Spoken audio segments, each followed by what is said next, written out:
गाना बनाया था भव्य तरीके से और खूब सुना भी गया, लेकिन चुनावी माहौल में वो राम मंदिर पर ही सवाल उठाने लगे और कहने लगे कि राम मंदिर की जगह हॉस्पिटल बन जाता तो वहां पर हिंदू मुस्लिम सबका इलाज होता।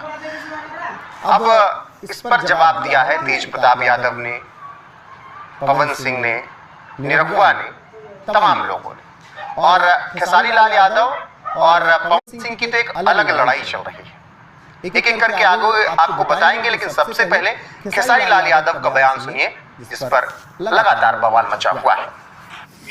अरे भाई, मेरे कहने का मतलब कि आप राम मंदिर को लेकर ही वोट मांगते हो तो मैं मस्जिद पे टिप्पणी क्यों करूं?